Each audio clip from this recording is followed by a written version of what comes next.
Pessoal, hoje vamos tratar sobre a questão de como aplicar os conceitos que vimos anteriormente de teoremas da álgebra booleana, cubo booleano e mapas de Carnot para a gente começar a construir circuitos. Essa aqui é a parte 1 deste módulo de trabalhando com lógica combinatória. As referências são capítulo 3 do CATS, unidades 4 e 5 do OTA.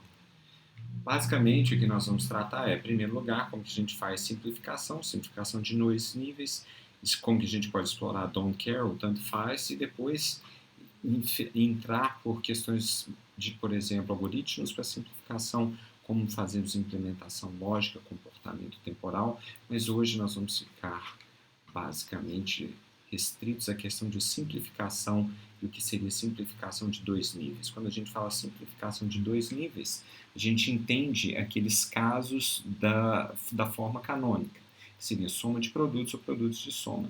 Nós vamos explorar aqueles casos de tanto faz ou don't care para a gente conseguir simplificação e circuitos menores. Então, comecemos, por exemplo, com um comparador de 2 bits. O que seria isso? Tenhamos, assim, por exemplo, dois números AB, N1, e CD, N2. O que a gente quer saber é se AB é menor do que CD, AB é igual a CD e AB é maior do que CD. Então, esse aqui é um diagrama de blocos que vai executar essa função que depois transformaremos em portas lógicas. E, na sequência, o que nós fazemos? Determinaremos qual que é a tabela verdade. Aqui está fácil da gente ver, a gente tem um caso como que a gente compara AB com CD, se for menor, né? Nesse caso aqui, AB sendo 0,0, é sempre menor do que CD. O único caso que a gente tem aqui que é um pouco diferente é o caso de AB igual a CD, né? AB igual a CD é esse primeiro, igual a 0 é esse primeiro caso que nós temos aqui para esse min term, né? Seria o A barra, B barra, C barra, D barra.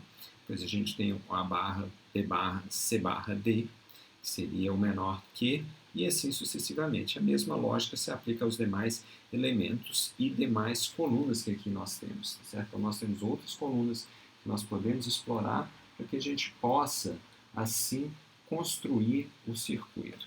Então o que é que a gente vai fazer agora?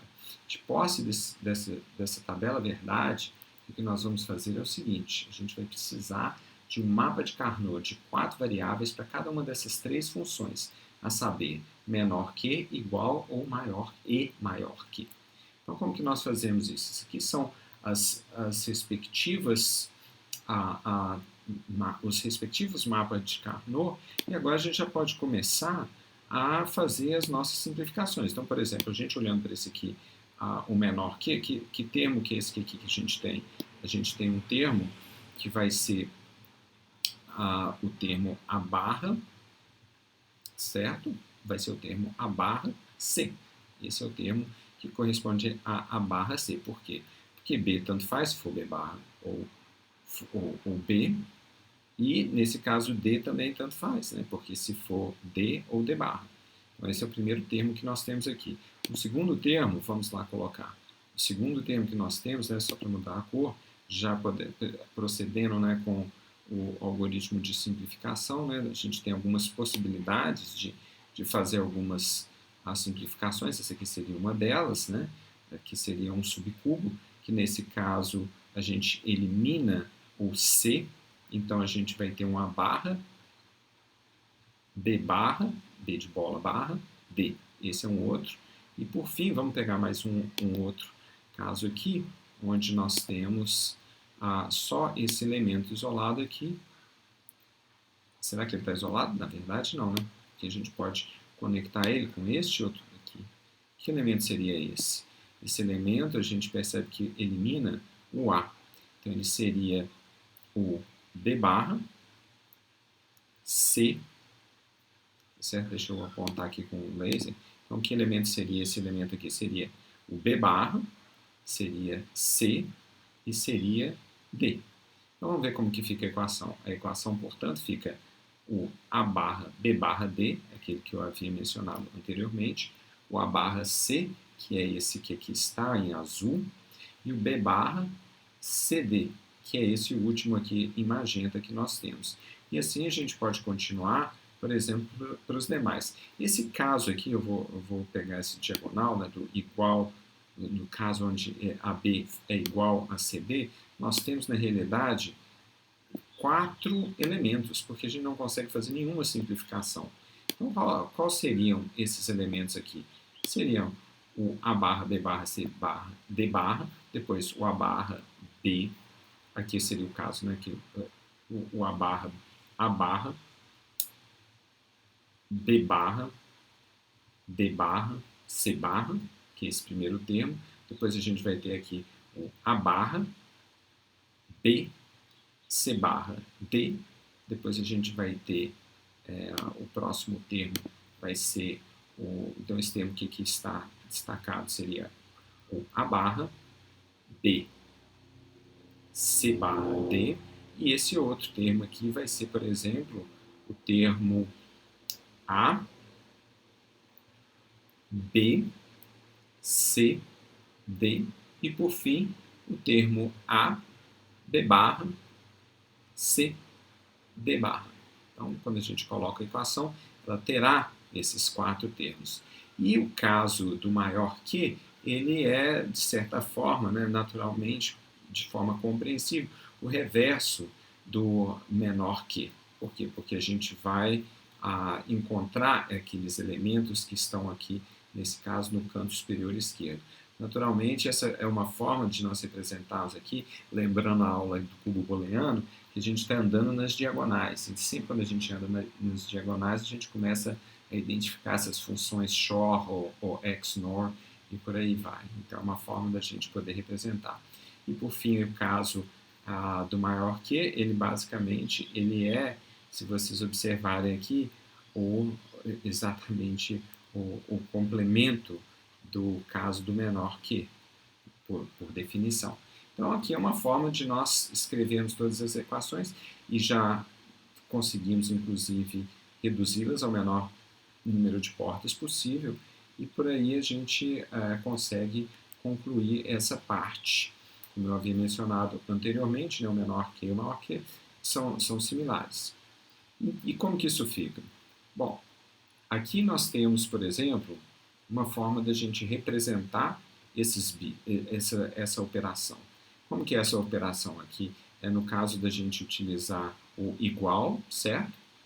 Que é a forma utilizando todos os quatro termos, ou a gente pode utilizar portas ou exclusivo e um AND, certo? Então são duas formas distintas de podermos fazer essa representação. Lembrando que para cada a porta AND eu tenho 6 transistores, ou seja, aqui e para OR também. Então, nesse caso aqui, nós vamos ter 30 transistores. Nesse caso aqui, se vocês se lembram, nós temos 12, mais 12, 24, 24, mais 6, 30 também. Então, deu, no final, deu aproximadamente a mesma coisa, né? Repetindo, esse aqui são essa porta OR, XOR, ela tem 12 transistores, e aí com isso nós fazemos 24, e aí temos 30. Então, tanto faz implementar de uma forma ou de outra, a gente não ganha nenhum,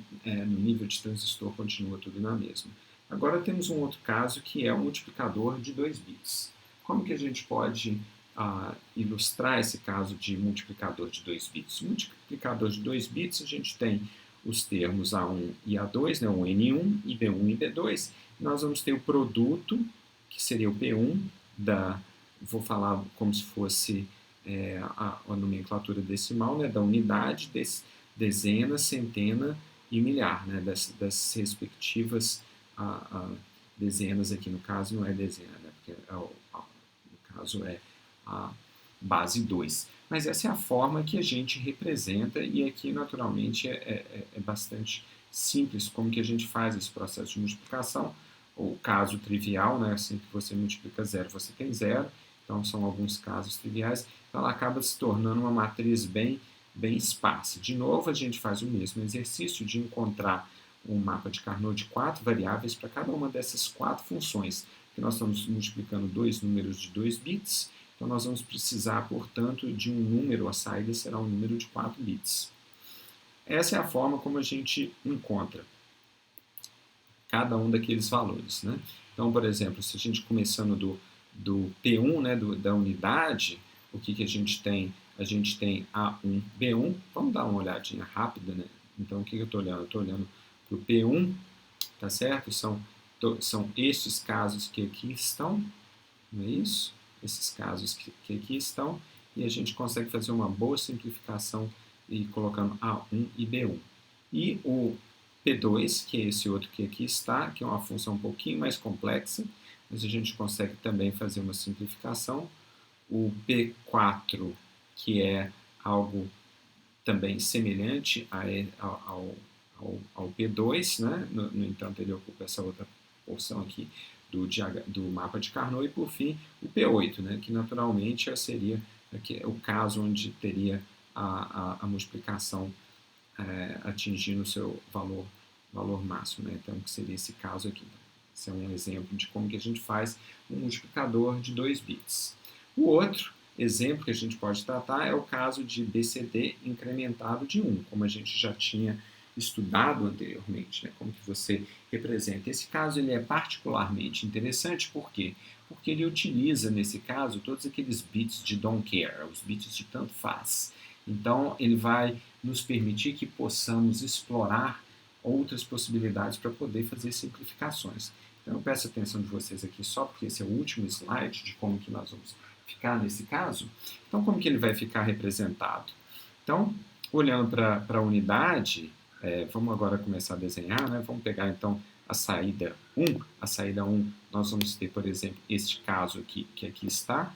Ela consegue reduzir muito, né, nesse caso, o somador, porque ela é basicamente I1 barra, ou seja, quando for 0, ele tem que transformar em 1, porque ele incrementa de 1.